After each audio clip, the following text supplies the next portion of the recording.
It seems to me that the Niners are trying to control the narrative about this guy. They understand that fans are dying to get rid of Jimmy Garoppolo. They see it on Twitter. He's the least popular player on the team right now, or one of them. And they're trying to change that. They're trying to call, I think, on their friends. They're trying to get a little help from their friends. And who are their friends? Peter King, Rich Eisen, Tim Kawakami, the heavy hitters.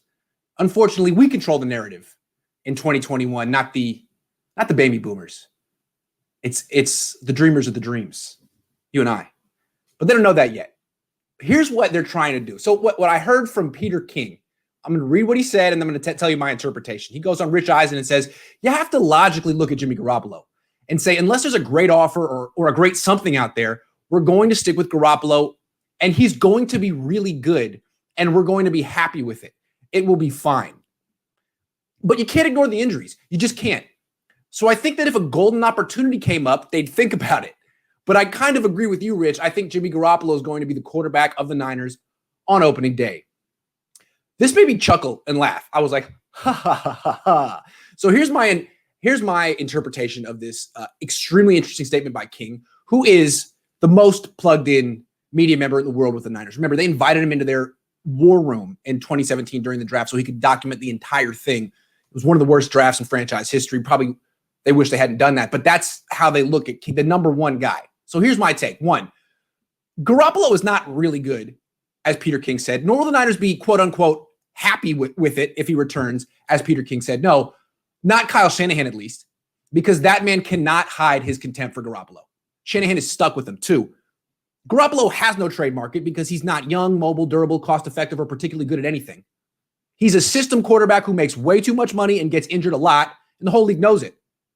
There never was going to be a quote-unquote great offer for him this offseason. Teams probably expect the 49ers to cut him. 3,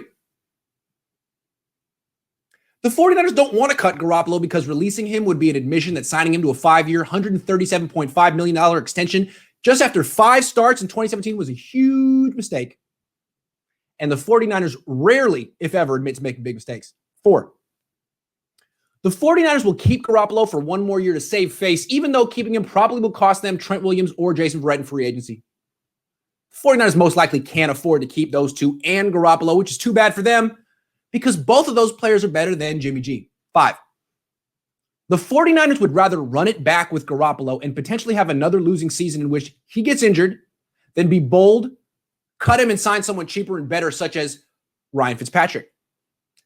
I really hope my interpretation is wrong because it would be such a shame for them to lose good players just to keep Jimmy G. But I'm usually not wrong, though. So that's what you need to know. That's where the Niners stand. They're trying to convince themselves and their media brethren, their pals, that bringing back Jimmy Garoppolo not only is their only available move, but it's the smart move. But the thing is, we all know it's not the smart move. It is the cop-out move. The bold move would be to cut him, sign someone just as good for $20 million cheaper, and sign better players. So that's where I stand. That's where the Niners stand. You're going to be hearing a lot of in defense of Jimmy Garoppolo the next few days. Okay, not from me, though.